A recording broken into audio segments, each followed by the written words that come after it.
Not so long ago, these babies might have died from the things that too often kill children here in Senegal: dysentery, yellow fever, and especially malnutrition.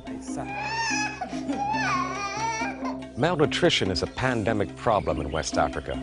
As the West Africa Director of Church World Service, Lowell Fugley, an American living in Senegal, has seen the ravages of malnutrition.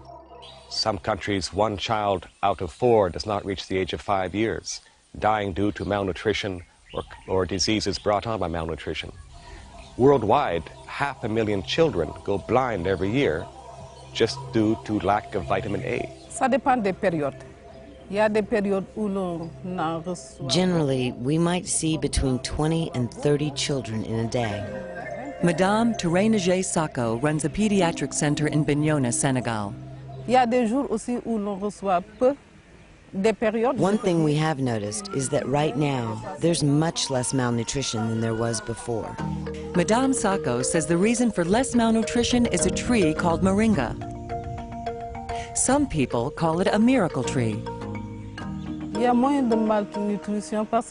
There's less malnutrition now because we discovered Moringa and all of its virtues.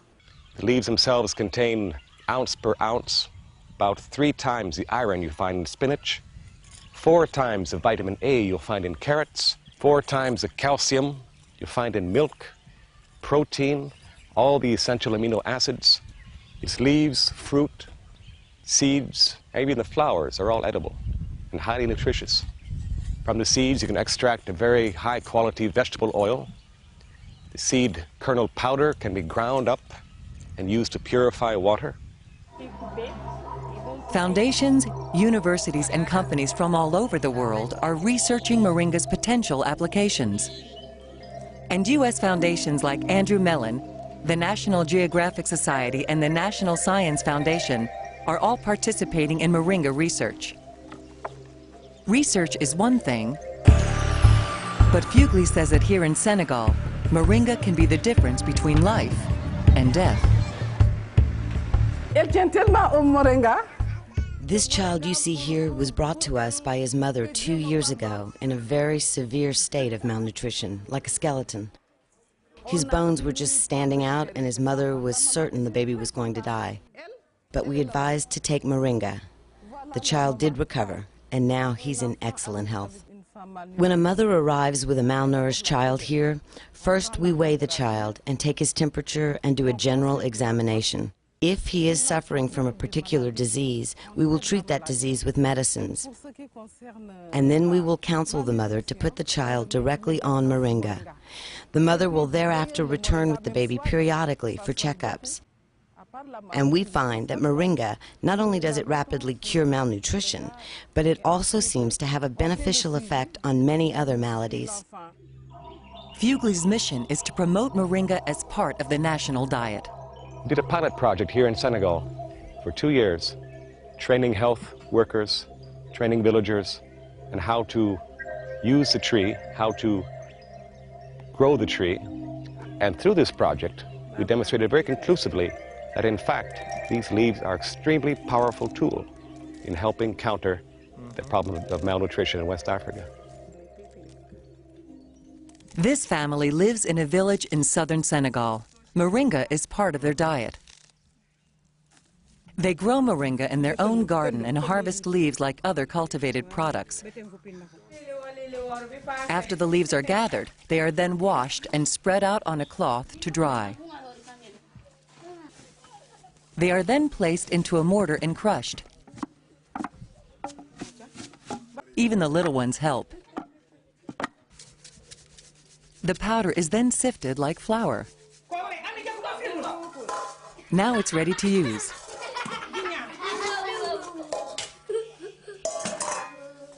In this case, it's used as a spice over the evening meal.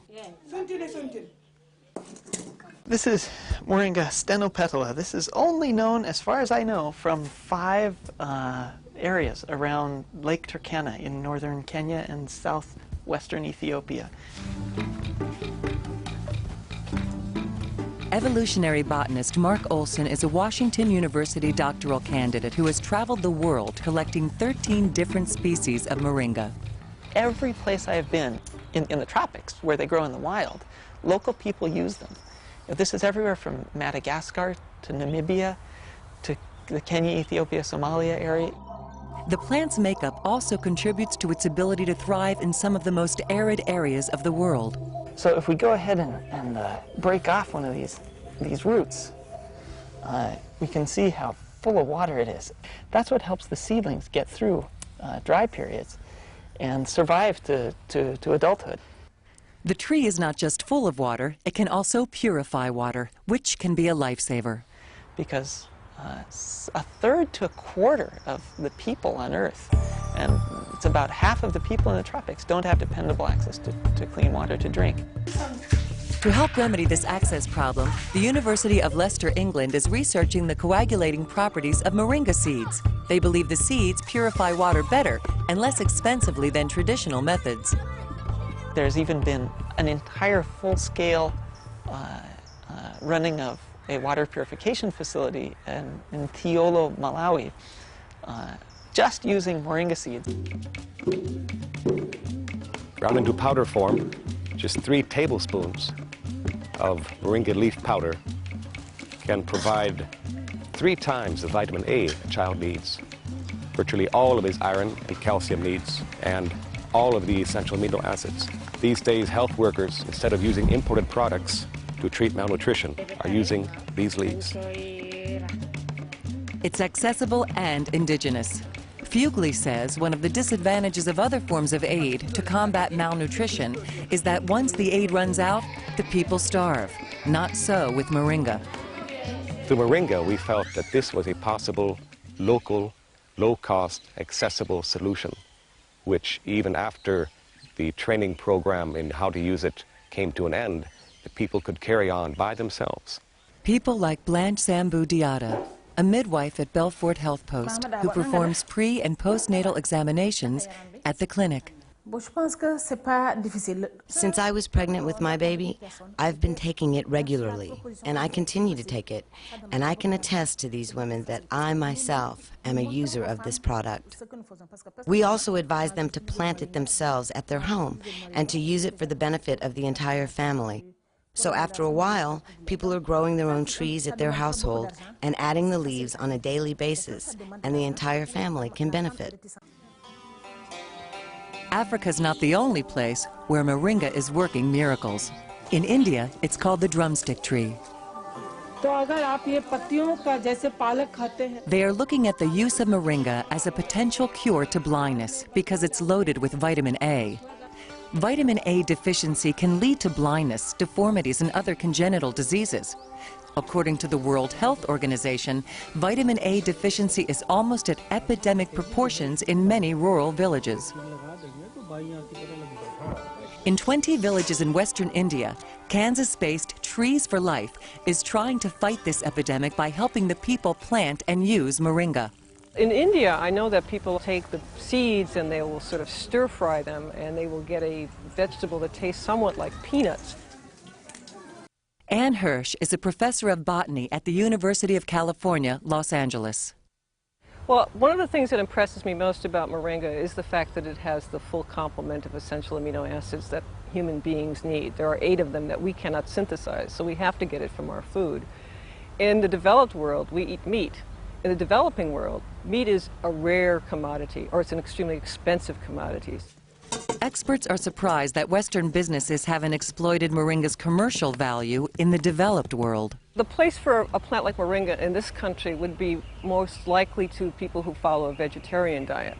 The protein could be processed and added to all sorts of different kinds of drinks or protein supplements that I know a lot of people purchase.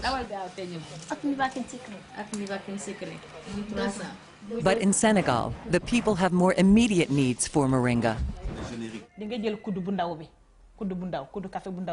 The mother should take a spoonful of powder morning, afternoon, and night every day. This will help her produce more milk and improve her health through 6 months while she's nursing her baby. She should also mix a spoonful of powder in with the baby's formula.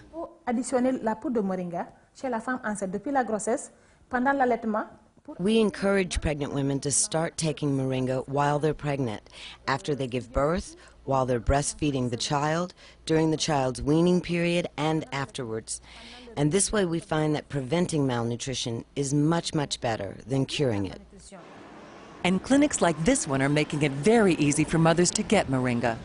Many of the clinics we work with are now producing their own Moringa leaf powder and stocking it and putting it up for sale within their own pharmacies. Mothers are now able to come to the clinic. If they want Moringa for the equivalent of 3 cents, they can walk away with a small sack of Moringa leaf powder for their child. According to Lowell Fugely, that 3-cent bag of Moringa will supply a child with all its nutritional needs for about 3 days. Even though the Moringa grows wild here, Fugely's not leaving anything to chance.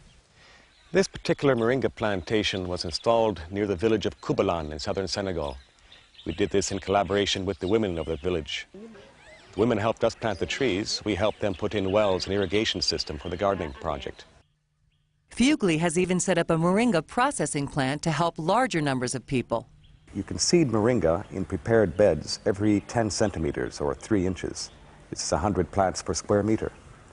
And once these plants reach a height of 3 feet, a meter or less, you can cut them back to about 10 centimeters off the ground, harvesting the green matter, drying it, and then pounding it into leaf powder for use in your clinics or households.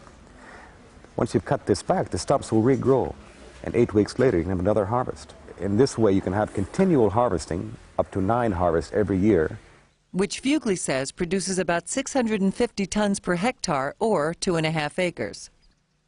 My own estimation is that 1 hectare of this intensive leaf cultivation can satisfy the vitamin A needs for up to 15,000 children.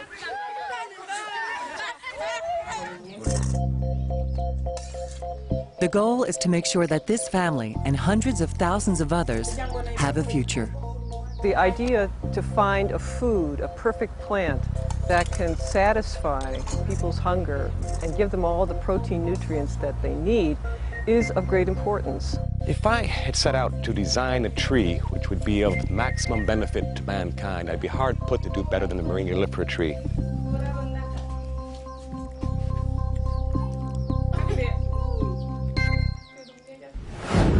Next, Mort's cancer was too widespread for surgery, but it wasn't too late for him to try an alternative.